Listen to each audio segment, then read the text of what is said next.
केले काय नोहे केले एका चिंतेता विठ्ठले सर्व साधनांचे सार भवसिंधू उतरी पार योग याग तपे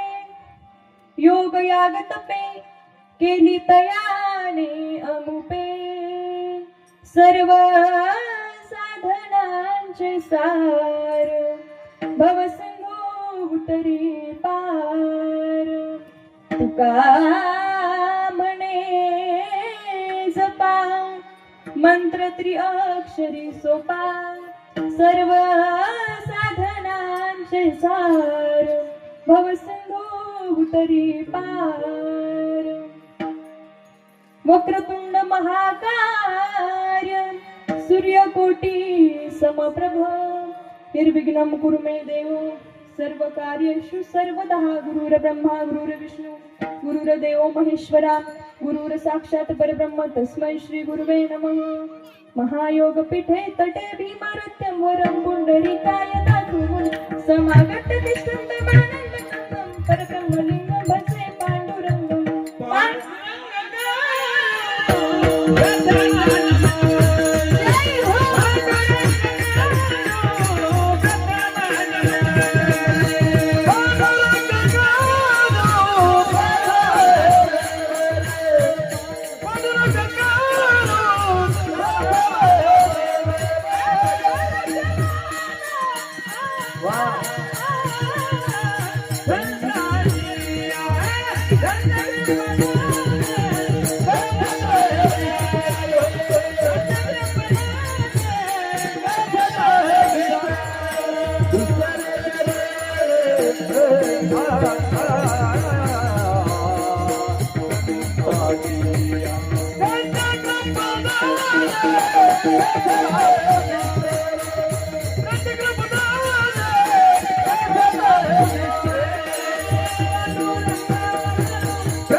पंढरीच्या देवराया दंडवत तुझे पाया नमो ज्ञानेश्वरा निवृत्ती उदारा सोपान देवा मुक्ताबाई नमो त्रिभुवन पावली आद्यत्रय जननी देवाची कैलास राणा शिवचंद्र मोळी फणेंद्र माथा मुकुटे जळाई कारुण्य सिंधू भवदुःखहारी तुझ विन शंभू मज कोण तारी सासों की माला पे सिमरू में शिव का नाम सासों की माला पे सिमरू में शिव का नाम अब तो दुनियादारी से है मेरा क्या काम अब तो दुनियादारी से है मेरा क्या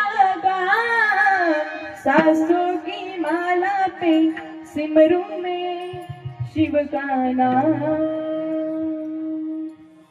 लोकाभिरामं रणरंगधीरं राजीवनेत्रं रघुवंशनाथं कारुण्यरूपं करुणाकरं श्रीरामचन्द्रं शरणं प्रपद्ये मनोजवं मारुततुल्यवेगं जितेन्द्रियं बुद्धिमतां वरिष्ठं वातात्मजं वानरयूतमुख्यं श्रीरामदूतं शरणं प्रपद्ये हे दुःखभञ्जन मारुति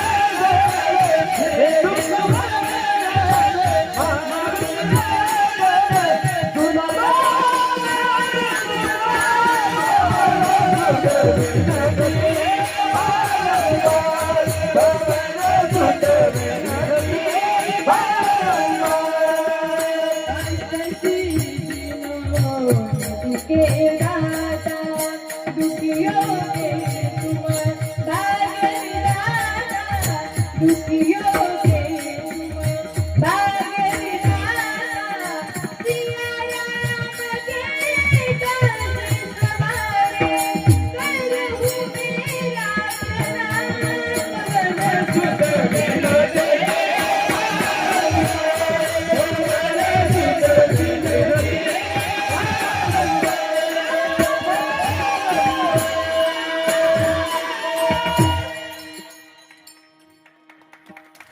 जोरात होता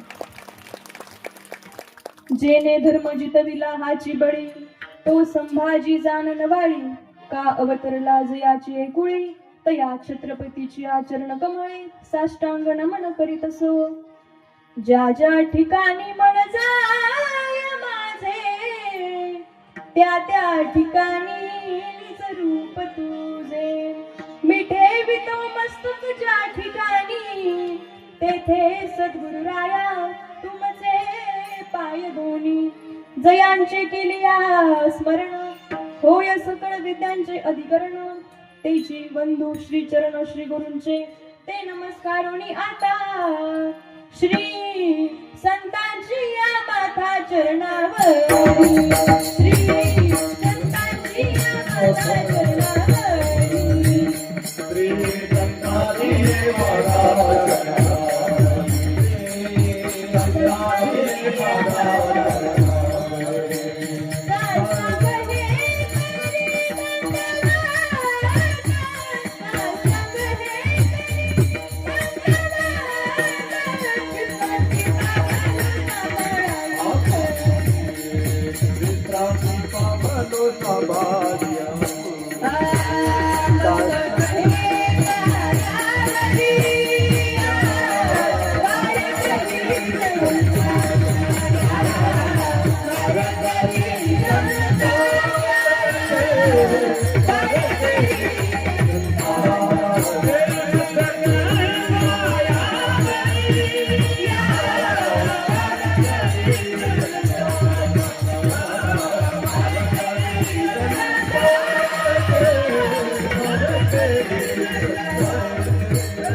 सर्व साधनांचे सार भव सिंधू उतरी पार विठ्ठल विठ्ठल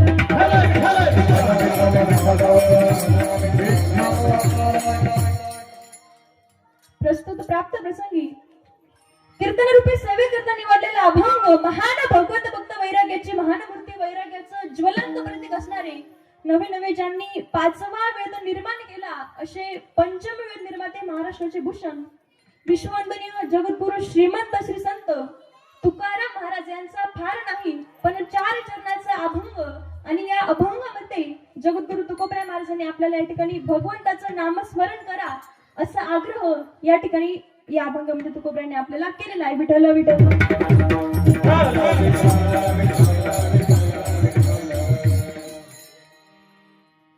सेवेला सुरुवात करण्यापूर्वी अल्पसा परिहार देणं महत्वाचं आहे तुम्हालाही सर्वांना ज्ञात आहे आपण किम निमित्ताने या ठिकाणी जमलेलो आहोत पण तरी सुद्धा वक्ता या नात्याने सांगण्याचं झालं तर श्री क्षेत्र बल्लेगाव या ठिकाणी सालाबाद प्रमाणे 36वे वर्ष बरोबर आणि अखंड हरिनाम सप्ताह व श्री तुकाराम महाराज गाथा पारायण सोहळा आणि त्यामधील आज पहिल्याच दिवसाची कीर्तन रूपी सेवा माझ्यासारख्या पामराच्या वाटेला आलेल्या आहेत माझं मी परम भाग्य समजते सेवेकरता उपस्थित सर्वच गुणीजन या ठिकाणी त्यामध्ये प्रामुख्यानं ज्यांनी गोड पंचपदी केली असे आमचे संगीत अलंकार संगीत विशारद बालेश्वर महाराज या ठिकाणी उपस्थित आहेत त्यांच्याही चरणी साष्टांग प्रणिपात त्यानंतर त्यांच्याच तोलामोलाचे असणारे भजन भीष्म आमचे बालासाहेब महाराज कापसे त्यांच्याही चरणी साष्टांग प्रणिपात जोरदार टाळी होते सर्वांकरता एकदा त्यानंतर असणारे आमचे मृदंग अलंकार विकासजी महाराज साबळे त्यांच्याही चरणी साष्टांग प्रणिपात त्यानंतर हार्मोनियम वादक आमचे दादांचं नाव पाखले दादा, दादांच्याही चरणी साष्टांग प्रणिपात. त्यानंतर तुळशीवाले मावशी असतील, सर्वच आमचं नाव काय आहे? समस्त बल्लेगाव नागडा भजनी मंडळ. त्यानंतर आमचे असणारे सर्वच बालगोपाल. त्यानंतर आमचे असणारे इकडं काका, आमचे पुरुषोत्तम दादा असतील, त्यानंतर विनेकरी मावशी असतील, सर्वांच्याही चरणी साष्टांग प्रणिपात. त्यानंतर अंतरसूरवरून अतिशय धावपळ करून या ठिकाणी कार्यक्रमाला उपस्थित झाले बाळू दादा असतील, त्यानंतर आमचे भारत दादा असतील, त्यानंतर आमचे मंगेश मामा तेही आमच्या सोबत या ठिकाणी आलेले आहेत. त्यानंतर आमचे जनार्दन महाराज असतील, आमचे पिताश्री असतील, सर्वांच्याही चरणी साष्टांग प्रणिपात. त्यानंतर शिवांजली साऊंड वडाळी म्हणजेच आमचे मनोज दादा घोलप, दादांच्या करता सर्वांनी एकदा जोरदार आहे. अतिशय गोड ऑपरेटिंग दादा करताय. त्यानंतर ऐशा लाभा जो चुकला आणि तुका म्हणे वाया गेला, तुकोबरे म्हणतात तुका म्हणे वाया गेला, पण मी असं म्हणणार नाही. का? कारण ज्यांनाही आजचं कीर्तन या ठिकाणी ऐकायला मिळालं नाही त्यांना पुन्हा पुन्हा हे कीर्तन ऐकायला मिळेल. ते म्हणजे आमचे आदित्य दादा निकम असतील, त्यानंतर तुषार दादा वलटे असतील, त्यांच्याही चरणी साष्टांग प्रणिपात. त्यानंतर तुम्हीही सर्व मायबाप माझ्यापेक्षा ज्ञानाने मानाने वयाने विद्वतेने संपन्न मंडळी आहात, तुमच्याही चरणी साष्टांग प्रणिपात. माझे गुरुवारी हरिभक्तपरायण महेश्वरजी महाराज भगुरे गुरुजी यांच्याही चरणी साष्टांग प्रणिपात. आणि याच ठिकाणी सेवेला सुरुवात. विठ्ठल विठ्ठल.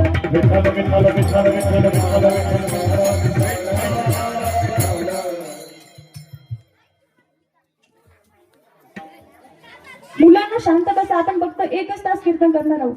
किती वेळ? सर्वांनी शांत बसा, पुढे येऊन बसा बरं सर्वांनी. कोणाचे आहेत ते लेकरं समजाव जरा त्यांना. विठ्ठल विठ्ठल.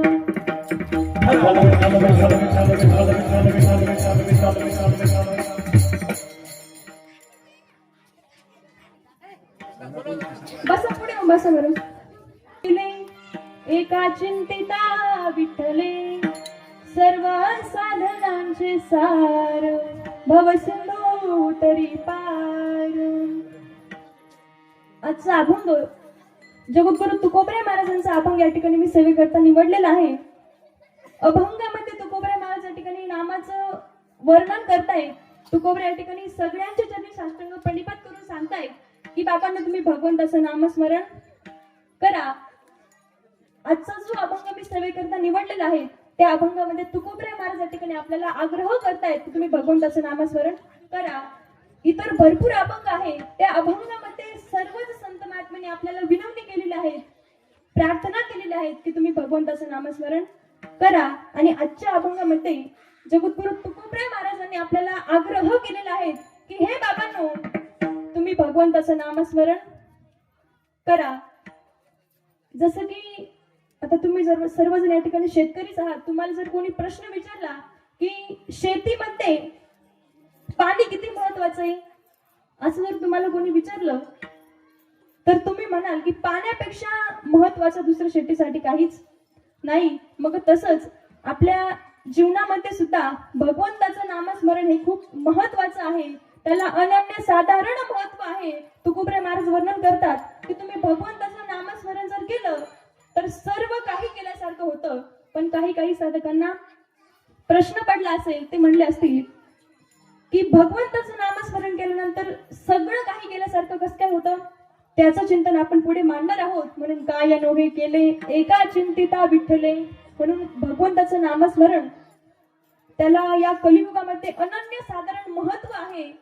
सगळ्याच संत महात्म्यांनी आपल्याला पाया पडून विनवणी करून या ठिकाणी सांगितलेलं आहे की तुम्ही भगवंताचं नामस्मरण करा रे बापानो साधन हरीचे, करा रे बापानो साधन हरीचे, बापानो साधन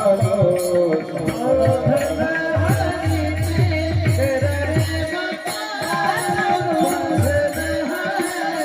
साधन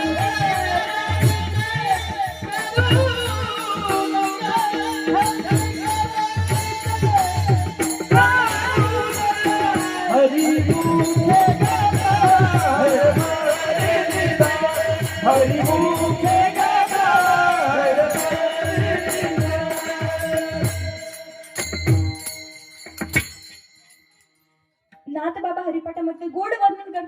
रे बापांनो साधन हरीचे जनी करणीचे करू नका.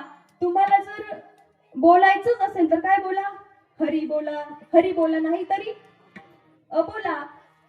व्यर्थाची गलबल करू नका, हरिमुखी गाता हरपली चिंता.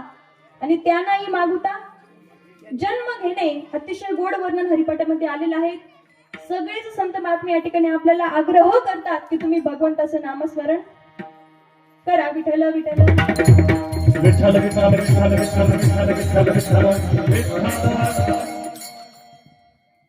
कलियुगामध्ये भगवंताच्या नामस्मरणाला अनन्य साधारण महत्व आहे. कलियुगामध्ये दुसरं तिसरं साधन साधणे आपल्याला शक्य नाही. त्यामुळे तुम्ही काय करा, भगवंताचं नामस्मरण करा असा आग्रह या ठिकाणी तुकोबरायांनी आपल्याला केलेला आहे. मला सांगा, मी तुम्हाला एक प्रश्न विचारणार आहे.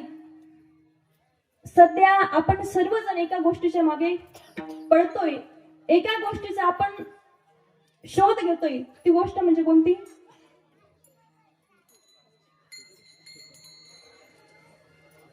सुख. अतिशय गोड. आपण सर्वजण या ठिकाणी सुखाच्या शोधामध्ये आहोत. प्रत्येकाला वाटतं मी सुखी व्हावं, प्रत्येकाला सुखाचीच अभिलाषा आहे. प्रत्येकाला वाटतं मी सुखी व्हावं, मी दुःखी व्हावं असं कोणालाही वाटत नाही. मज लागी दुःख भावे ऐसे कोणी जीवे ना भावे. मग मी सुखी व्हावं असं प्रत्येकाला काय वाटतं? शास्त्रामध्ये त्याचं गोड वर्णन आलेलं आहे. सुखम सर्वाय रुच्यते. शास्त्रकार गोड वर्णन करतात. सुख ही सर्वांना आवडणारी वस्तू आहे. म्हणून आपण सर्वजण सुखाचा शोध घेतोय. सुखाच्या मागे आपण सर्वजण या ठिकाणी लागलेलो आहे. सर्वजण सुखाचाच शोध घेत आहोत. प्रत्येकाला वाटतं मी सुखी व्हावं, कोणीही दुःख मागत नाही. आता तुमच्यापैकी जर कोणाला वाटत असेल तर मी दुःखी व्हावं, त्यांनी वरती हात करा.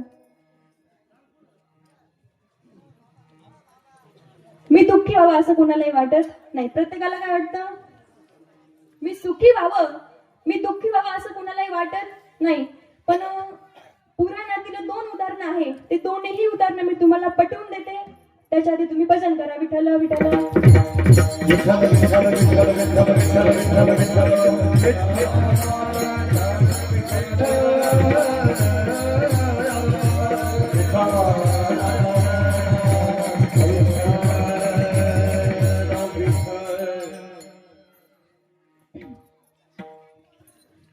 पुराणातील दोन उदाहरणं आहे आणि त्या दोन्हीही उदाहरणांमध्ये दोघांनीही दुःखाचीच मागणी केलेली आहे. कोणी कोणी? पहिलं उदाहरण आहे माता कुंतीचं. दुसरं उदाहरण आहे रंतीदेव राजाचं. आता कौरवांचं पारिपत्य होऊन ज्यावेळेस पांडवांच्याकडे भगवंत आले, भगवंत आल्याच्या नंतर द्वारकेचा राणा पांडवा घरी, कौरवांचं पारिपत्य झालं आणि पांडवांचं राज्य आलं.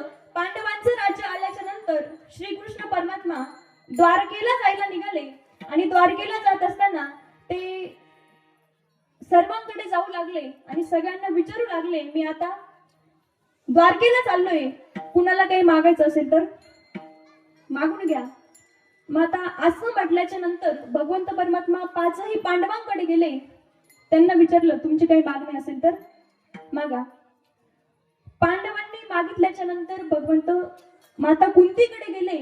कुंतीकडे गेल्याच्या नंतर कुंतीला सांगू लागले, आत्या मला द्वारकेला जायचंय, मी द्वारकेला निघालोय, तुला जर काही मागायचं असेल तर तू माग. त्यावेळेस कुंती म्हटली, परमात्मा मी जे मागणार आहे ते तुम्ही देणार ना? हो. देवा मी जे मागेल ते द्यायची तुमची तयारी आहे ना? परमात्मा म्हटले हो. मग त्यावेळेस कुंतीने भगवंत परमात्म्याकडे मागितलं. काय मागितलं? विपदा संतुणा शाश्वतः तत्र तत्र जगद्गुरु. विपदा संतुणा शाश्वतः तत्र तत्र जगद्गुरु.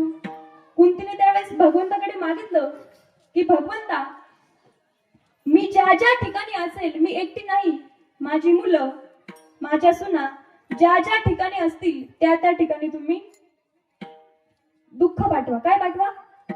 दुःख पाठवा. मगाशी तर आपण आपला विषय झाला, कोणी दुःख मागत नाही. मग कुंतीने तर काय मागितलं? दुःख मागितलं.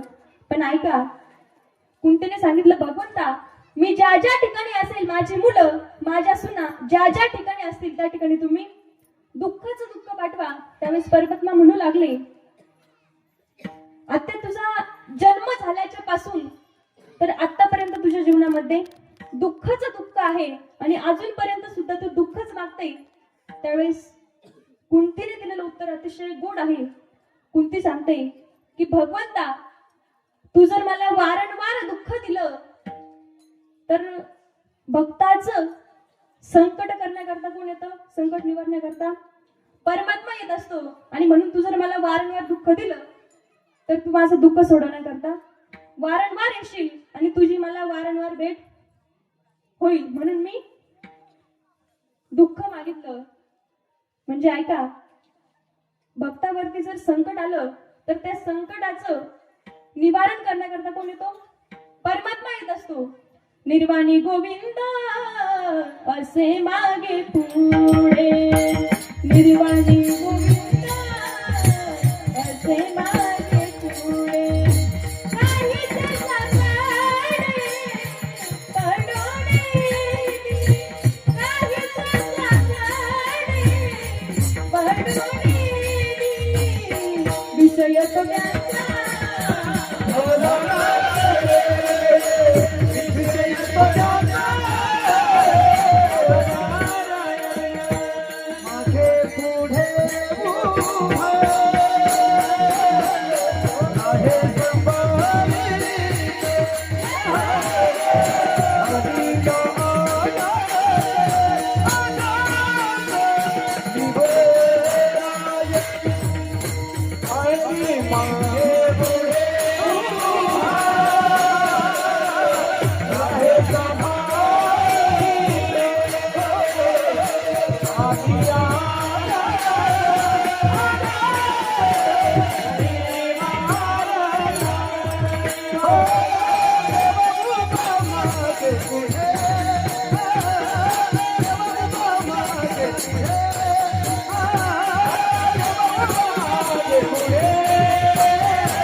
एकाच दगडामध्ये 3 पक्षी मारले.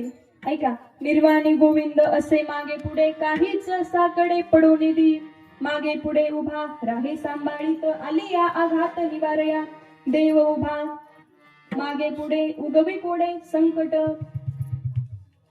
भक्तावरती या ठिकाणी जर दुःख जर आलं तर त्या दुःखाचं निवारण करण्याकरता भगवंत परमात्मा मागे पुढे उभारून भक्ताचा सांभाळ करतो. आणि म्हणून कुंतीने सांगितलं की परमात्मा, भगवंता तुम्ही जर मला वारंवार दुःख जर दिलं तर दुःखाचं निवारण करण्याकरता तुम्ही यशाल. आणि तुम्ही आल्याच्या नंतर काय होतं? आता मला सांगा, परमात्मा भेटल्याच्या नंतर काय होतं? सुख होतं की दुःख? सुख होतं. आणि म्हणून कुंतीने सांगितलं की तुम्ही जर वारंवार माझं संकट या ठिकाणी निवारण्याकरता जर आले तर वारंवार तुमची माझी भेट होईल आणि तुम्ही भेटल्याच्या नंतर मला सुखाची प्राप्ती होईल. आणि म्हणून कुंतीने काय मागितलं? काय मागितलं? दुःख कसं काय मागितलं? दुःख तिने मागितलं, पण दुःख हे सुखाकरताच मागितलं. कसं काय? कारण वारंवार भगवंताने तिला दुःख दिले आणि भगवंत तिचं दुःख सोडवण्याकरता, दुःखाचं निवारण करण्याकरता जर आले. आता मला एक सांगा, भगवंत परमात्मा जर आपल्याला भेटला, भगवंत परमात्मा आणि सुख वेगळं नाही. भगवंत परमात्मा आणि सुख एकच आहे. संत महात्मे ज्याला म्हणतात की मला परमात्मा भेटला पाहिजे, त्याच भाषेला सामान्य माणूस म्हणतो की मला सुख भेटलं पाहिजे. एखादा नास्तिक जरी असला तो नास्तिक म्हणतो मला देव नको, पण मला सुख पाहिजे, हीच त्या नास्तिकाची मागणी असते. म्हणून सुख आणि परमात्मा वेगवेगळे नाहीये. कुणी म्हणतं मला सुख प्राप्त व्हावं, कुणी म्हणतं मला परमात्मा भेटावा, आणि मग परमात्मा भेटल्याच्या नंतर काय होतं, सुखच होतं. म्हणून कुंतीने जरी दुःख मागितलं असेल तरी ते दुःख दुःखासाठी नसून ते सुखासाठीच तिने मागितलं. विठ्ठल विठ्ठल विठ्ठल विठ्ठल विठ्ठल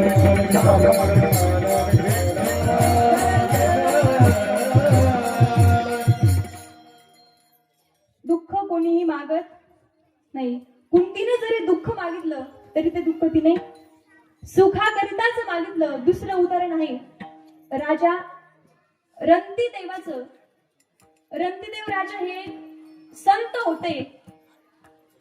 त्यांची जी काही संपत्ती होती ती सगळी संपत्ती त्यांनी दान धर्मामध्ये वाटून दिली. आणि संपत्ती वाटून दिल्याच्या नंतर रंतीदेव राजांनी जंगलामध्ये राहण्याचं ठरवलं. सगळी प्रॉपर्टी दान केली, तुळशीपत्र प्रॉपर्टीवर ठेवलं, आणि सगळं त्यांचा जो काही परिवार होता त्या परिवाराने अरण्यवास स्वीकारला. म्हणजे जंगलात राहायला ते गेले. नुसतं जंगलात राहायला गेले नाही, तर जंगलात राहायला गेल्याच्या नंतर त्यांनी आयाचित व्रत स्वीकारलं. काय आयाचित व्रत माहितीये कोणाला? नाही. तू म्हणाल मग तुला कशाला बोलवलं, सांगते ऐका.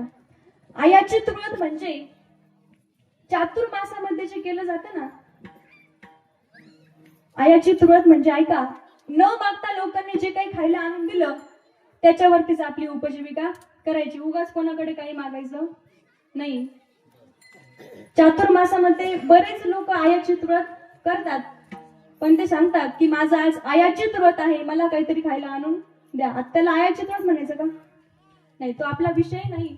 पण आयाचित व्रत म्हणजे सगळ्यांना कळलं काय, न मागता लोकांनी जे काही आणून दिलं त्याच्यावरती आपली उपजीविका करायची. आणि मग रंतीदेव राजांनी जंगलात राहण्याचं ठरवलं. जंगलात राहायला गेले. जंगलात राहायला गेल्याच्या नंतर त्यांनी आयाचित व्रत स्वीकारलं. 48 दिवस झाले. किती दिवस झाले? 48 दिवस झाले. रंतीदेव राजाकडे कोणीही एकही माणूस आला नाही. 48 दिवस रंतीदेव राजाच्या पोटामध्ये अन्नाचा कण सुद्धा नव्हता. आणि 48 दिवसानंतर एक मनुष्य तिथं आला.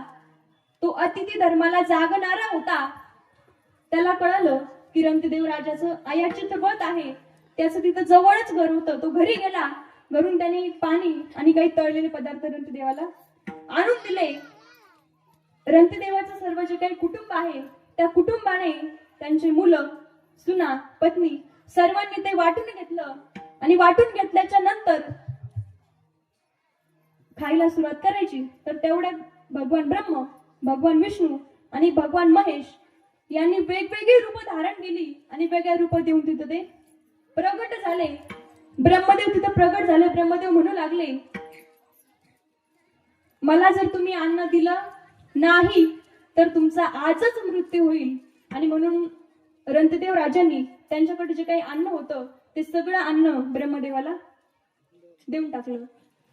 दुसऱ्या रूपामध्ये भगवान विष्णू आणि भगवान शंकर आले.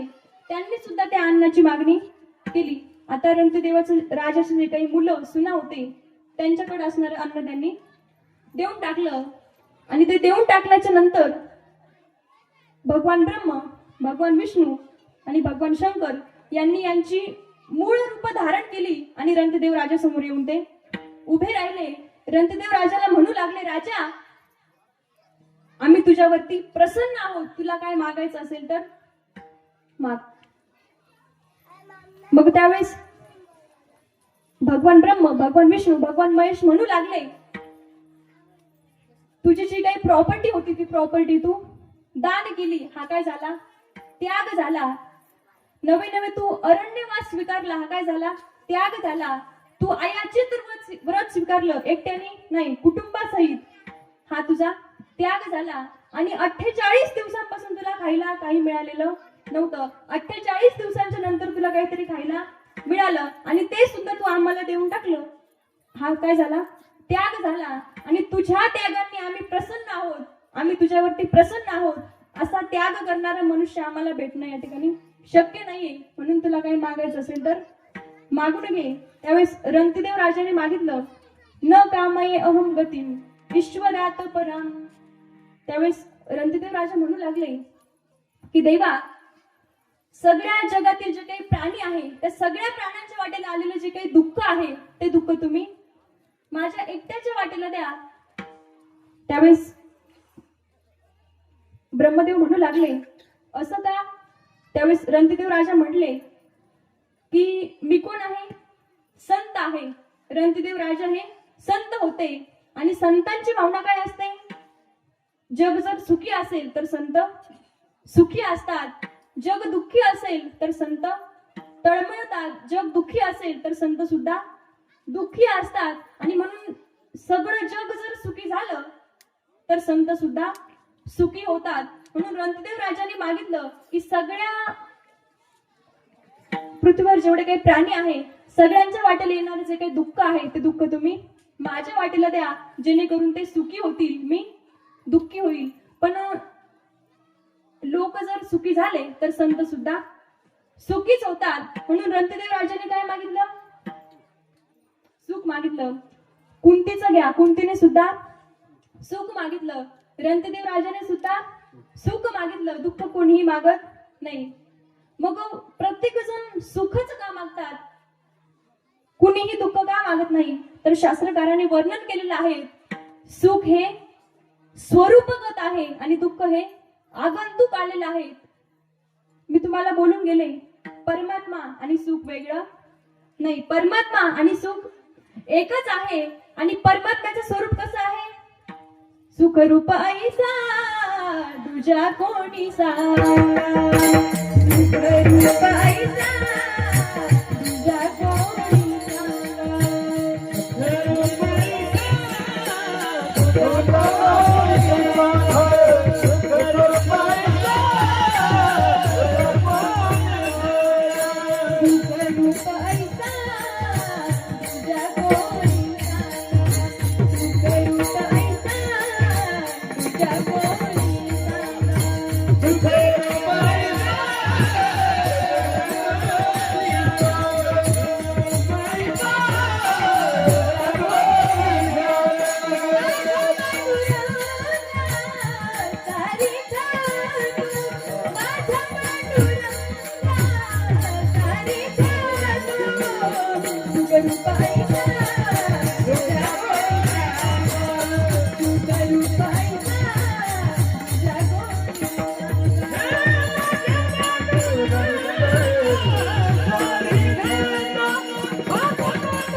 सुख रूप ऐसा तुझ्या कोणी सांगा, माझ्या पांडुरंगा सारिका तो.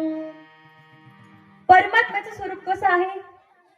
सुख रूप ऐसा आणि तुझ्या कोणी सांगा. परमात्मा हा सुखरूप आहे आणि आपण परमात्म्याचेच अंश आहोत. ममैवांशो जीवलोके जीवभूत सनातन. आपण परमात्म्याचेच अंश असल्याने भगवंत हा सुखरूप आहे आणि आपण परमात्म्याचा अंश असल्याने आपली धाव सुद्धा सुखाकडेच आहे. परमात्मा हा सुखरूप आहे म्हणून आपण सर्वजण या ठिकाणी सुखाची मागणी करतो. प्रत्येकाला वाटतं मी सुखी व्हावं, दुःख कोणीही मागत नाही. मग जर आपण आपल्या जीवनामध्ये सुखी व्हावं असं जर वाटत असेल तर काय केलं पाहिजे? जो सुख पावे राम भजन में, जो सुख पावे राम भजन में, वो सुख नहीं अमीरी में. मन लागो मेरो यार फकीरी में, मन लागो मेरो यार फकीरी में. प्रेम नगर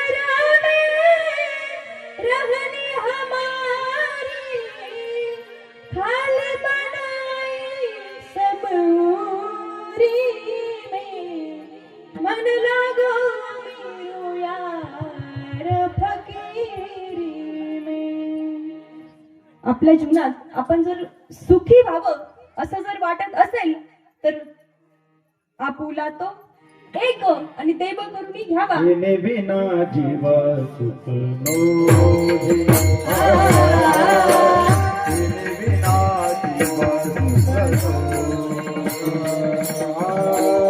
येणे विना जीव सुख नोहे.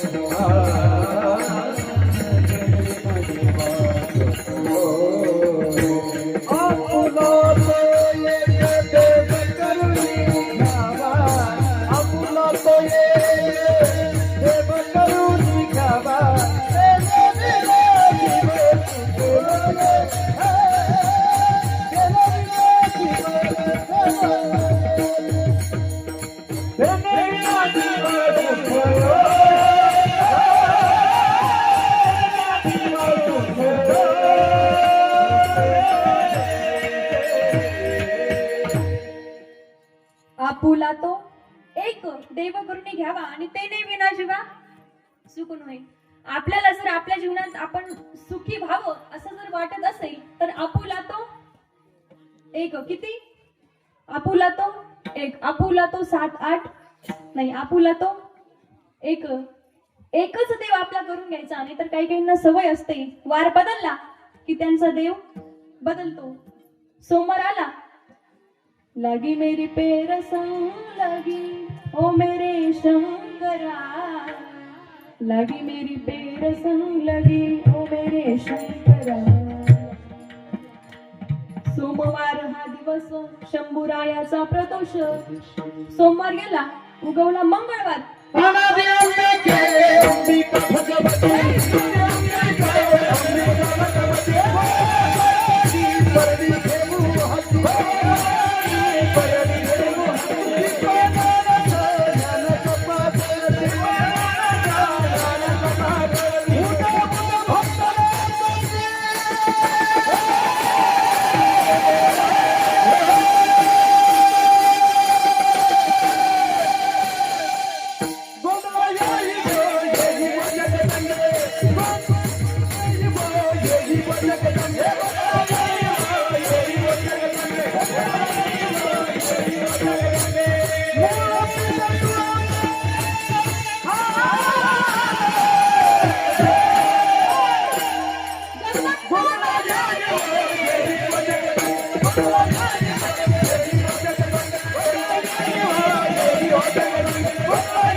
जोरदार टाळी होऊ द्या सर्वांकरता.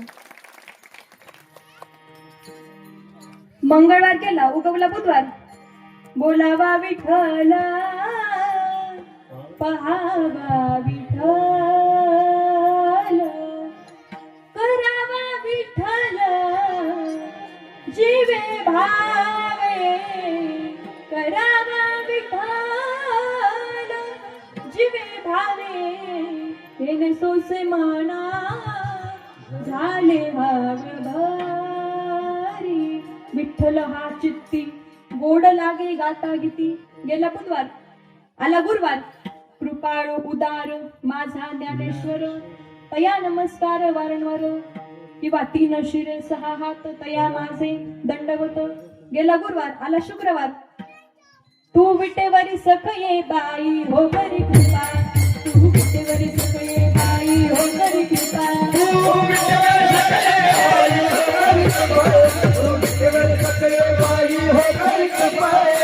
मन लागो तुझ्या पायी हो करी कृपा. माझे मन लागो तुझ्या पायी हो करी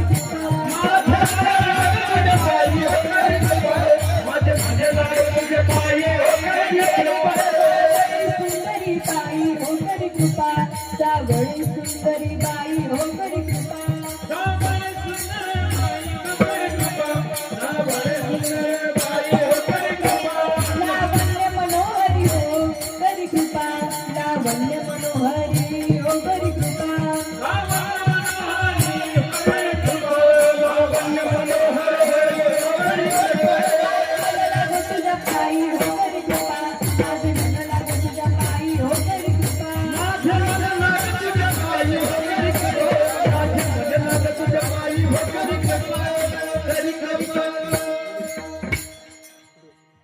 पंढरपुरी राहिली डोळा पाहिली संधी देखिली वरुणी विठाई सच्चिदानंद अंबाबाई हो करी कृपा सच्चिदानंद अंबाबाई हो करी कृपा जगदंबा माता की गेला शुक्रवार उगवला शनिवार शरण शरण हनुमंता तुम्हा आलो रामदूता काय भक्तीच्या त्या वाटा मज गावव्या सुबटा गेला शनिवार उगवला रविवार वारी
वारी हो वारी माझ्या मल्हारीची वारी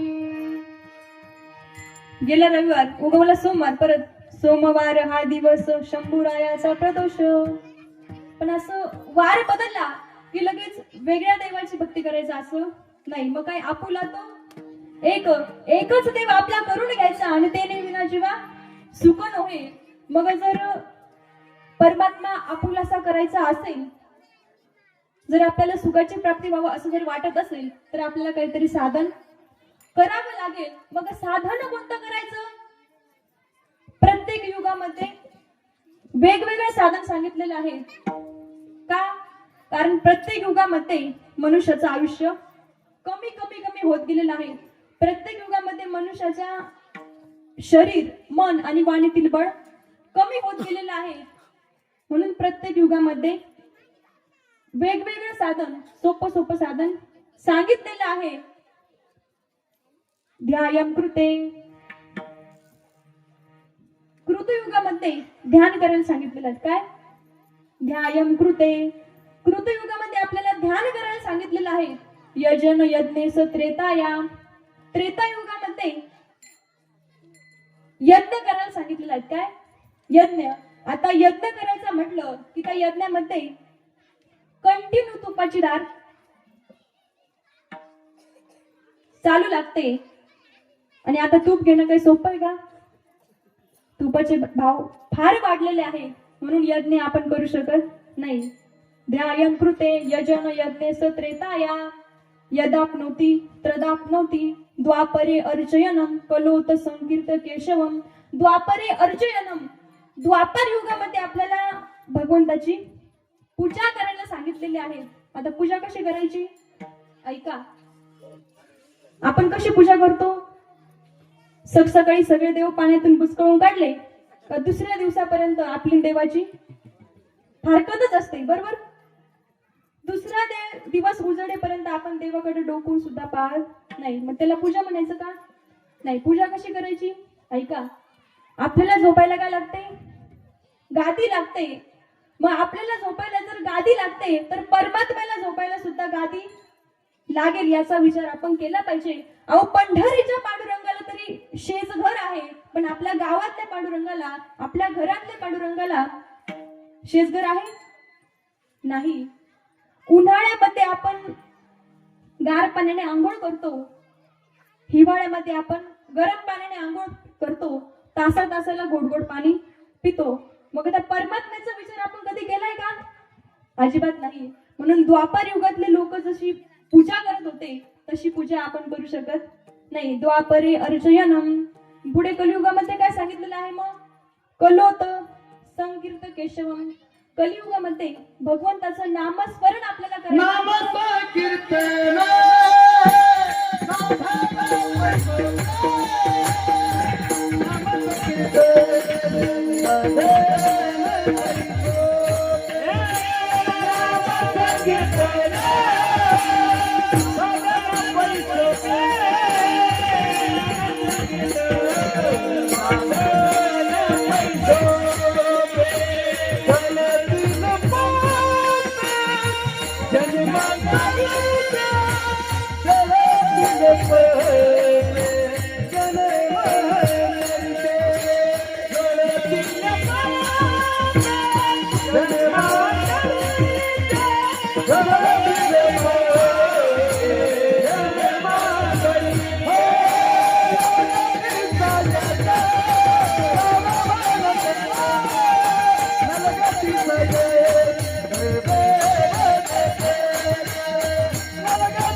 नाम संकीर्तन साधन पैसोपे जडतील पापे. जन्मांतरीची कलियुगामध्ये आपल्याला भगवंताचं कृष्ण संकीर्तन, भगवंताचं नामस्मरण करायला सांगितलेलं आहे. आणि म्हणून आजच्या अभंगामध्ये सुद्धा जगद्गुरु तुकोबराय महाराजांनी आपल्याला आग्रह केलेला आहे की तुम्ही भगवंताचं नामस्मरण करा. अभंगाचं पहिलं चरण.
काय नोहे गेले एका चिंतिता विठ्ठले.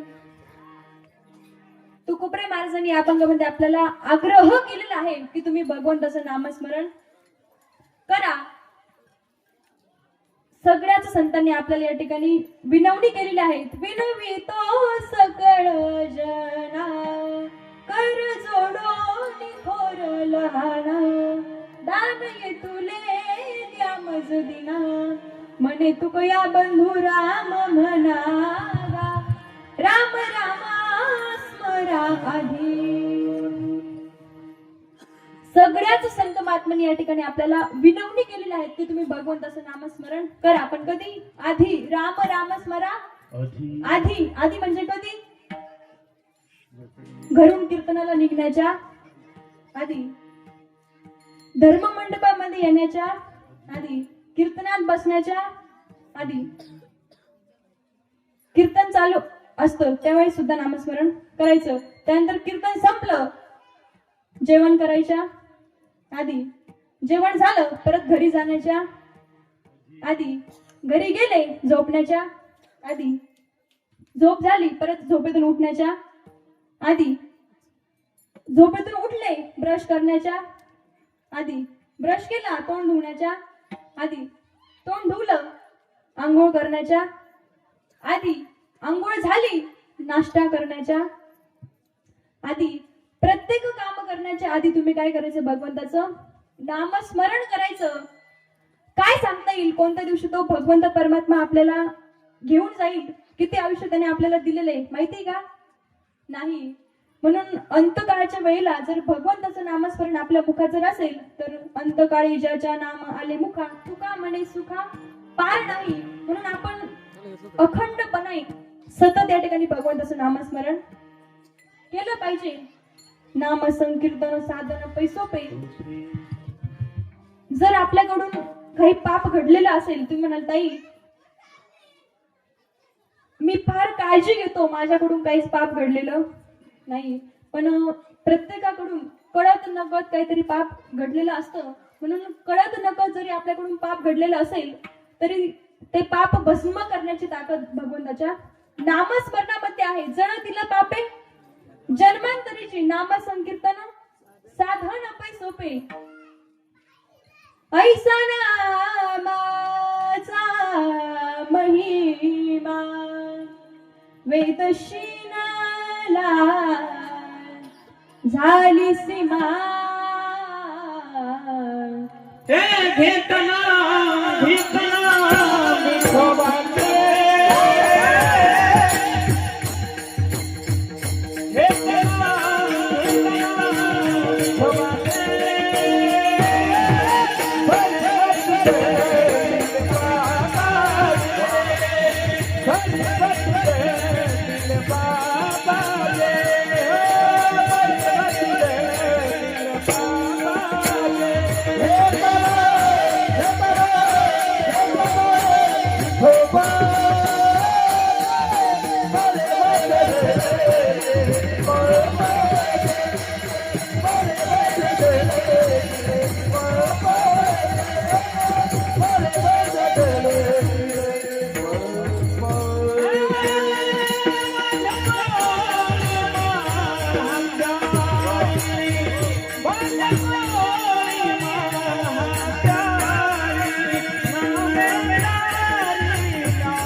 घेताना विठोबाचे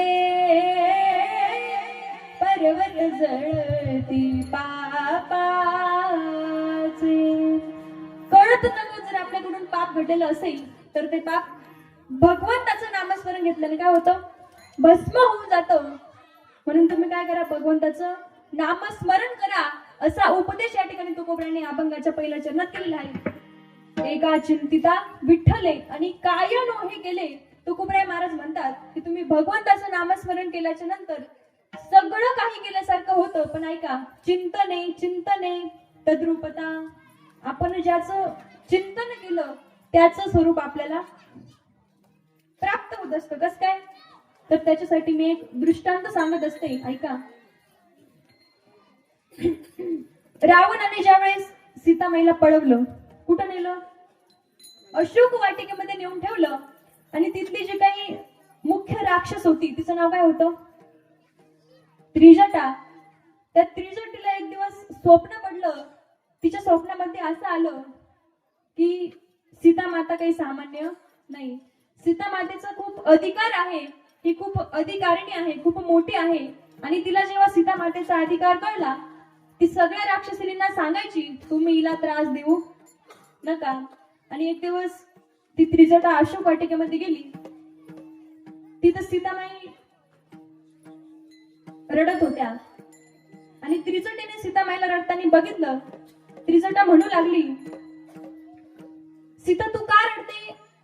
राम प्रभू येतील, रावणाचा पराभव करतील, त्याला नष्ट करतील, तुझा अंगीकार करतील. असं म्हटल्याच्या नंतर सीता माता पुन्हा रडायला लागली. त्रिजटा म्हणू लागली, राम प्रभू येणार नाहीत? येतील. रावणाचा पराभव करून त्याला नष्ट करणार नाहीत? करतील. मग तुझा अंगीकार करणार नाहीत का? म्हणे करतील. म्हणे मग रडते का? म्हणे कारण आहे. सीता मातेने एक झाड होतं आणि त्या झाडाकडे बोट केलं, सांगितलं, या झाडाकडे बघून मी रडते. आता त्रिजटा हसू लागली. झाडाकडे बघून रडण्याचं कारण काय? मला कळालं नाही, मला नीट सांग. त्यावेळेस सीता माता सांगू लागल्या की या झाडावरती जे काही घरटं आहे, त्या घरट्याकडे बघ. घरट्यामध्ये जी काही भिंगुटी आहे, त्या भिंगुटीकडे बघून मला या ठिकाणी रडू येते. आता झाडाच्या घरट्यावरती जी काही भिंगुटी होती, ती पहिले कोण होती? आळी होती. आणि एका भिंगुटीचा तिला सहवास झाला. भिंगुटीचा तिला सहवास झाल्यामुळे ती आळीची आळी न राहता ती काय झाली? भिंगुटी झाली. तुका म्हणे आळी, तुका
म्हणे आळी, जिवे नुरेची वेगळी. ती आळीला एका भिंगुटीचा सहवास लाभला आणि मग त्यामुळे ती आळी न राहता ती काय झाली? भिंगुटी झाली. तुका म्हणे आळी जिवे नुरेची वेगळी. आणि मग तिला भिंगुटीचा सहवास घडला तर ती काय झाली? भिंगुटी झाली. मग सीतामाई सांगू लागली, मी इथं रामांचं चिंतन करते. मग मी जर रामांचं चिंतन करते आणि मी जर राम झाले तर तो एक राम आणि हे एक राम, दोन दोन राम होतील. आमची राम सीताची जोडी जाईल. त्यावेळेस त्रिजटा सांगू लागली, सीता माता तू जसं इथं प्रभू रामचंद्र भगवानांचं रामांचं चिंतन करते तसं राम प्रभू सुद्धा तुझं चिंतन करताय. मग तू जर त्यांचं चिंतन केलं तर तू सीतेचा राम होशील आणि राम प्रभूंनी तुझं चिंतन केलं तर राम प्रभू रामाची सीता होतील. आणि मग तसंच आपण जर भगवंताचं चिंतन केलं तर भगवंताचं जे काही स्वरूप आहे, भगवंताचं जे काही रूप आहे ते रूप आपल्याला प्राप्त होईल. म्हणजेच सुख हे स्वरूप आपल्याला प्राप्त होईल. आणि म्हणून तुम्ही ठरवा. आता आपण सुखरूप व्हायचं की दुःखरूप व्हायचं, जर आपल्याला सुखरूप व्हावं असं जर वाटत असेल तर आपण भगवंत परमात्म्याचं जर चिंतन केलं, नामस्मरण जर केलं, तर भगवंताचं जे काही स्वरूप आहे ते स्वरूप आपल्याला प्राप्त होईल. आपण जर संसाराचं चिंतन जर केलं तर संसाराचं स्वरूप कोणतं? दुःख बांधवडी आहे हा संसार, सुखाचा विचार नाही कुठे, प्रमाण सर्वांच्या पाठ आहे. आपण जर संसाराचं चिंतन जर केलं तर संसारामध्ये सुखाचा विचार सुद्धा नाही, सुखाचा विचार नाही कोठे, संसारामध्ये सुखाचा विचार सुद्धा नाही. आपण जर संसाराचं चिंतन जर केलं तर आपल्याला दुःख प्राप्त होईल. आपण जर भगवंताचं चिंतन जर केलं तर भगवंताचं स्वरूप सुख आहे. भगवंताचं चिंतन जर आपण केलं तर आपल्याला सुख प्राप्ती होईल. मग आता तुम्ही ठरवा, आपण भगवंताचं चिंतन करायचं की संसाराचं? कोणाचं चिंतन करायचं? भगवंताचं चिंतन करायचं. भगवंताचं चिंतन जर आपण केलं तर आपण सर्वजण ज्या गोष्टीचा शोध घेतोय सुखाचा, भगवंताचं चिंतन जर केलं तर सुखाची प्राप्ती आपल्याला होईल. काय नव्हे केले एका चिंतिता विठ्ठले, म्हणून चिंतने तद्रूपता चित्तते. चिंतन ज्याचं आपण चिंतन करू त्याचं स्वरूप आपल्याला प्राप्त होईल. पण काही साधकांना प्रश्न पडतो, ते साधक माझ्या तुकोबरायांकडे गेले, तुकोबरायांना म्हणू लागले, का हो तुकोबराय, तुम्ही म्हणतात की ज्याचं चिंतन केलं त्याचं स्वरूप आपल्याला प्राप्त होतं. पण ऐका, चंद्रभागेचं जर आपण स्नान केलं तर स्नान केल्यासारखंच होईल. आपण जर जेवण केलं तर जेवण केल्यासारखंच होईल. आपण जर तीर्थयात्रा केली तर तीर्थयात्रा केल्यासारखंच होईल. पण तुम्ही काय म्हणतात की भगवंताचं नामस्मरण तुम्ही जर केलं तर सगळं काही केल्यासारखं होईल, हे आम्हाला कळलं नाही. मग तुम्ही आम्हाला नीट समजावून सांगा की भगवंताचं नामस्मरण केल्यानंतर हे केल्यासारखं होईल. त्याला उत्तर आपण दुसऱ्या चरणात देतात. सर्व साधनांचे कारण, सर्व साधनांचे कारण,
सर्व साधनांचे सार भव सिंधू उतरी पार, सर्व साधनांचे सार भव सिंधू उतरी पार. तुकोबरे महाराज त्या साधकाला उत्तर देतात की भगवंताचं नामस्मरण केल्याच्या नंतर सर्व काही केल्यासारखं होतं. याचं कारण असं आहे की भगवंताचं जे काही नाम आहे ते सगळ्या साधनांचं काय आहे, सार आहे. सर्व साधनांचे सार, सगळ्या साधनांचं ते सार आहे. सार सार सार विठोबा नाम तुझे सार, मनमुनी शुळ पाणी जपत आहे वारंवार. म्हणून सारासार विचार करा उठाउठी, नाम धरा कंठी विठोबाचे. भगवंताचं जे काही नाम आहे ते सगळ्या साधनांचं सार आहे. पण मग जरी सगळ्या साधनांचं सार भगवंताचं नामस्मरण असलं, पण तरी मुख्य साधन काय मिळतं तर भवसिंधू उतरी पार. भवसिंधूच्या पहिलं तीराला घेऊन जाणार ते भगवंताचं नाम आहे. अकबर आणि बिरबल यांच्या चरित्रातली एक कथा आहे. अकबर आणि बिरबल बागेमध्ये फिरण्याकरता गेले. बागेमध्ये फिरण्याकरता गेल्याच्या नंतर तिथं जी काही फुलांची झाडं होती त्या फुलांच्या झाडांचा इतका सुगंध छान यायचा. तो सुगंध बिरबलाला अकबराला खूप आवडला. अकबराने दुसऱ्या दिवशी सभा भरवली. बिरबलाला बोलवलं. बिरबलाला आणि बिरबलाला सांगितलं की आपलं जेवढं काही राज्य आहे, राज्यामध्ये सगळीकडे तू फुलांच्या बागा लाव. बिरबलाने विचार केला की जी जागा बाजार भरण्यासाठी राखीव आहे त्या जागेमध्ये बाजारच भरवला पाहिजे. जी जागा शेवटचा विधी करण्याकरता आहे त्या जागेमध्ये शेवटचा विधी झाला पाहिजे. बिरबलाला प्रश्न पडला. मोठ्या माणसांना विचारायची सुद्धा पंचायत असते. म्हणून बिरबलाने सांगितलं सगळीकडे बागा बागा का लावायच्या. अकबराने सांगितलं की मला फुलांचा सुगंध फार आवडला. मग तो सगळीकडे फुलांच्या बागा जर लावल्या तर सगळीकडे सुगंध येईल आणि त्याने माझ्या मनाला समाधान होईल. मग त्यावेळेस बिरबल म्हणू लागला तुम्हाला फक्त सुगंध पाहिजे ना, मी व्यवस्था करतो. बिरबल गेला. त्याने एक बॉटल भरून अत्तर आणलं. अत्तर आणलं. अकबराच्या हातावर एक थेंब टाकला. अकबराला सांगितलं वास घ्या म्हणे. आला सेंट? हो. मग तुम्हाला जर सुगंधच पाहिजे आहे तर गावभर बागा लावण्याची गरज नाही. सगळं राज्य भरून फुलांच्या बागा लावण्याची गरज नाही. एक थेंब अत्तर तुम्ही हातावर घ्यायचं. जेव्हा तुम्हाला सुगंध घ्यायची इच्छा होईल तेव्हा एक थेंब अत्तर तुमच्या हातावरती घ्यायचं आणि त्याचा सेंट घ्यायचा. म्हणजे गावभर लावलेल्या बागेचं सार अत्तर आहे. तसंच नाम साधनांचे सार, सगळ्या साधनांचं सार जर कोणतं असेल तर ते भगवंताचं नामस्मरण आहे. म्हणून सर्व साधनांचे सार आणि भवसिंधू उतरी पार. म्हणून भगवंताचं नामस्मरण ते कसं आहे, सगळ्या साधनांचं सार आहे. आणि म्हणून तुम्ही भगवंताचं नामस्मरण जर केलं तर सगळे साधनं केल्याचं फळ तुम्हाला मिळत असतं. सर्व साधनांचे सार आणि भवसिंधू उतरी पार. पण तरी साधकाला प्रश्न पडला. ते साधक परत तुकोबरायांकडे गेले. का हो तुकोबराय, तुम्ही म्हणतात की भगवंताचं नाम सगळ्या साधनांचं सार आहे. भगवंताचं नामस्मरण जर केलं तर दुसरं कोणतं साधन करण्याची गरज राहत नाही. पण ऐका, आम्ही भगवंताचं साधन करू, भगवंताचं नामस्मरण आम्ही करू. पण भगवंताचं रूपाचं चिंतन आम्ही करायचं, की त्याच्या गुणाचं चिंतन करायचं, की त्याच्या लीलाचं चिंतन करायचं, की त्याच्या सगुणाचं चिंतन करायचं, की त्याच्या निर्गुणाचं चिंतन करायचं. पण ऐका, सगुण निर्गुण दोन्ही विलक्षण, सगुण निर्गुण दोन्ही विलक्षण, ब्रह्म सनातन विठ्ठल. त्याचं सगुण आणि निर्गुण हे रूप एकच आहे. म्हणून तुकोबरा महाराज म्हणतात की तुम्ही त्याच्या गुणाचं सुद्धा चिंतन करू नका, कारण ते अवघड आहे. सगुण मनोकी सगुण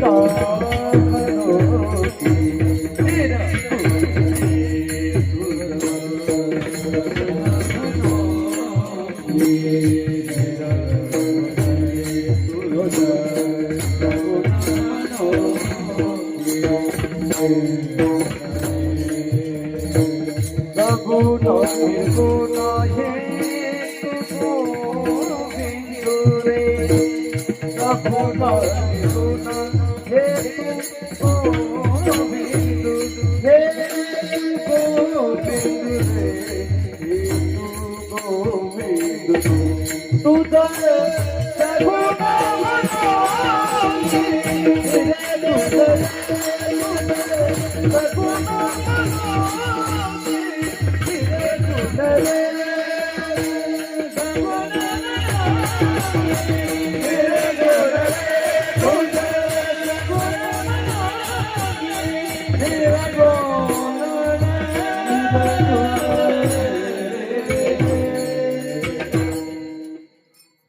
तुझ सगुण मनोगी निरगुण रे तुझ सगुण मनोगी निरगुण रे सगुण निरगुण एकू गोविंद रे अनुमानिना अनुमानिना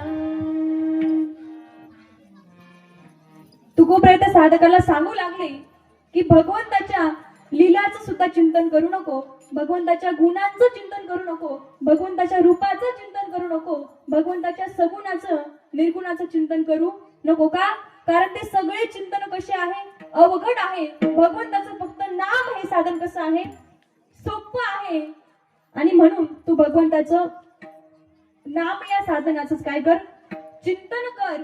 मग त्यावेळेस तो साधक म्हणू लागला, का हो तुकोबराय, तुम्ही सांगतात की भगवंताचं नामस्मरण केल्याच्या नंतर सगळं काही केल्यासारखं होतं, पण आम्हाला ठळक ठळक साधनांची नावे सांगा की भगवंताचं नामस्मरण केल्याच्या नंतर हे हे केल्यासारखं होतं. त्यावेळेस तुकोबराय त्याला अभंगाच्या तिसऱ्या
योग याग तपे योग याग तपे योग याग तपे योग याग तपे केली तयाने अमुपे सर्व साधनांचे सार योग याग तपे केली तयाने अमुपे सर्व साधनांचे सार भव सिंधू उतरी पार. तुकोबरे महाराज साधकाला सांगतात की भगवंताचं नामस्मरण केल्याच्या नंतर योग केल्याचं फळ मिळतं, यज्ञ याग केल्याचं फळ मिळतं. आता मला सांगा, कलियुगामध्ये आपल्याला योग याग यज्ञ करणं शक्य आहे? अजिबात नाही. म्हणून कलियुगामध्ये आपल्याला कलियुगा माझी करावे कीर्तन अंतेने नारायण दैल बेटी. कलियुगामध्ये सर्वात सोपं साधन जर कोणतं असेल तर ते भगवंताचं नाम हे साधन सगळ्यात सोपं आहे.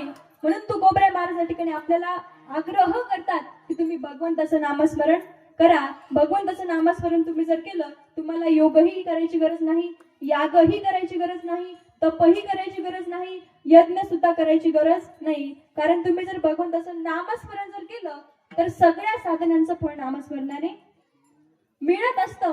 म्हणून भगवंताचं अतिशय सोपं नाम आहे विठ्ठल.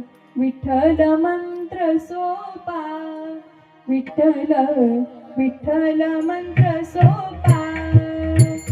करी बाबा निर्गुण, करी बाबा निर्गुण, करी बाबा निर्गुण, करी बाबा निर्गुण. भाग्यवंताचं नामानी, भाग्यवंताचं नामानी.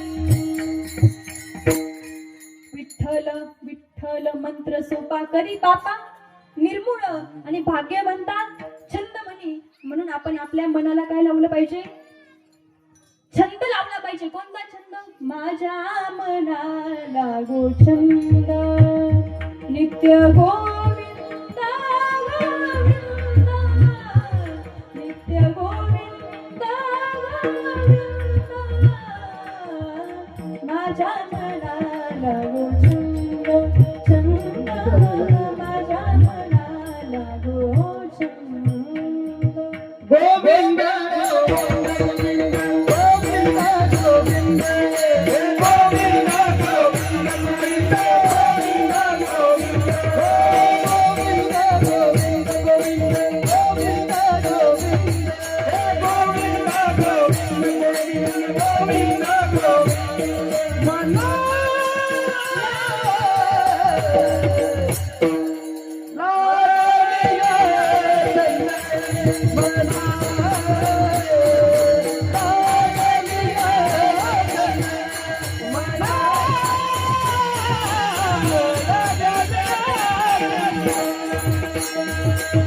गोविंद से काजा माझी देवलया. गोविंद गोविंद माझी देवलया.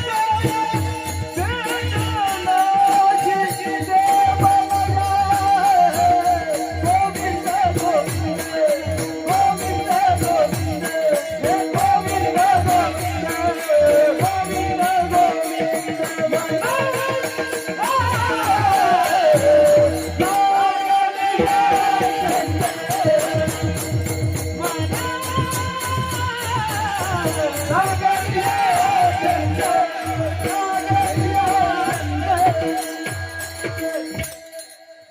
गोविंद गोविंद मना लागलिया छंद, मग गोविंद ते काया अन भेद नाही देवातया. म्हणून तू मन हे बिच्छी करी, माझे भजनी प्रेम धरी. सर्वत्र नमस्कारी मजे एकाते.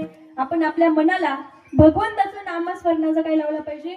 छंद लावला पाहिजे. का? कारण आपलं मन हे खूप चंचल आहे. कागज के दो पंख लेके उड़ा चला जाए रे, जहाँ नहीं जाना था वही चला है रे. उम्र का ये ताना बाना समझ न पाए रे, जुबा पे जो मोह माया नमक लगाए, न देखे न भले न जाने न दाए रे. कागज के दो पंख लेके उड़ा चला जाए रे, जहाँ नहीं जाना था वही चला है रे. आपलं हे जे मन आहे ते सगळीकडे जातं. जिथं जायचं नाही तिथं तर अवश्य जातं, पण परमार्थात लागत नाही. जहाँ नहीं जाना था वही चला जाता है. परमार्थामध्ये मन लागत नाही. म्हणून भगवंताच्या नामाचा आपण मनाला छंद लावला पाहिजे. अविनाश करी आपुलिया ऐसे लावी मना पिसे. गोविंदाचे त्या भगवंताच्या नामाचं या मनाला पिसं लावलं पाहिजे. त्या भगवंताचं नाम अतिशय सोपं आहे. आणि म्हणून तुकोबरे महाराज या ठिकाणी वर्णन करतात की भगवंताचं जे काही सोपं नाम आहे कोणतं? विठ्ठल. विठ्ठल हा जो त्रिअक्षरी सोपा मंत्र आहे त्या मंत्राचा तुम्ही जप करा. तुका म्हणे जपा, तुका म्हणे जपा, तुका म्हणे जपा, तुका म्हणे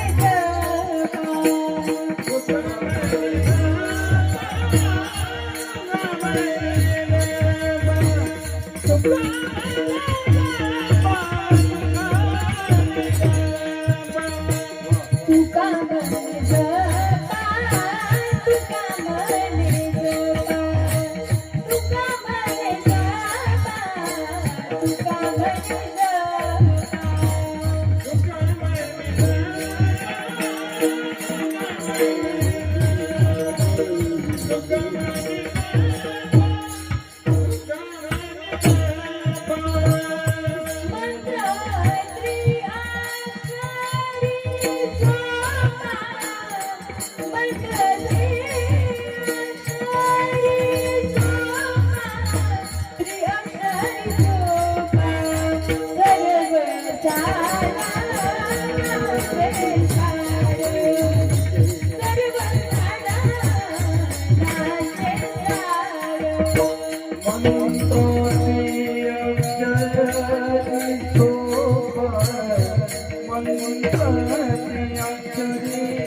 तुका म्हणे जपा वाजा जोरात आहे वाचा मंत्र त्रिअक्षरी सोपा सर्व साधनांचे सार भव सिंधू उतरी पार तुकोर महाराज आपल्याला अभंगाच्या शेवटच्या चरणात सांगतात की तुम्ही भगवंताच्या सोपा जो काही मंत्र आहे विठ्ठल विठ्ठल या मंत्राचा तुम्ही जप करा म्हणून सर्वांनी एकदा वरती हात करा संप्रदायाच्या नियमाप्रमाणे सर्वांनी एकदा भजन म्हणूया मुखाने भजन करा हाताने टाळी वाजवा करा सर्वांनी वरती हात हरी जय जय हरी जय जय हरी जय जय हरी जय जय हरी जय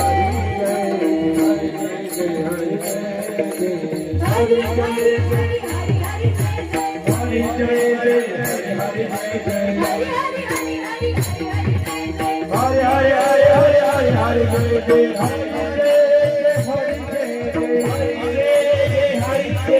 जय हरी हरी हरी हरी हरी हरी जय जय हरी हरी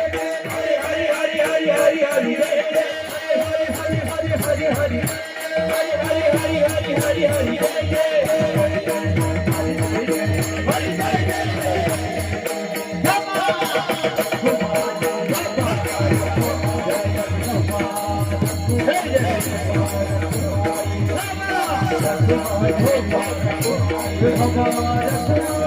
Hare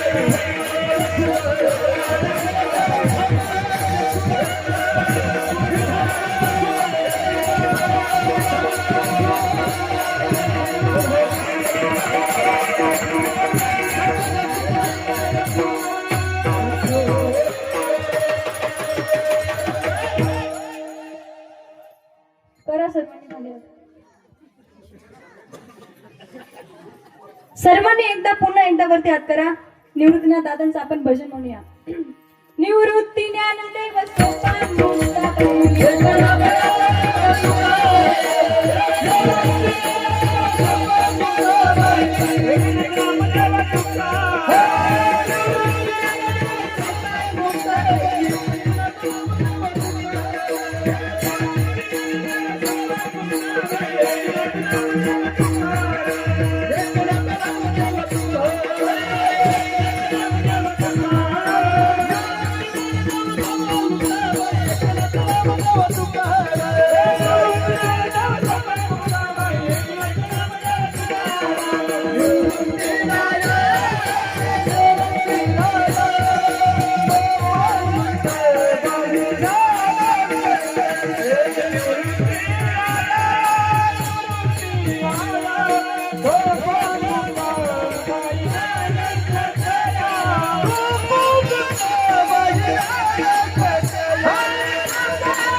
काय नोहे केले एका चिंतिता विठ्ठले सर्व साधनांचे सार.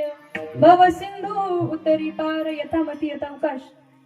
धावत्या वेळेत अभंगावर चिंतन मांडण्याचा प्रयत्न केला. अभंगावर चिंतन असंच असेल हेही मी सांगू शकत नाही. बोलण्याच्या ओघात जर काही चुकीचे शब्द माझ्या वाणीतून जर बाहेर पडले असतील तर लाडकी लेक मी संताची, लाडकी लेक मी संताची, मजवरी कृपा बहुताची, मजवरी कृपा बहुताची, लाडकी लेक मी संताची. पायाच्या प्रसादे काही बोलिलो विनोदे मज क्षमा करणे संती. त्या ठिकाणी सेवेकरता उपस्थित प्रामुख्यानं गायनाचार्य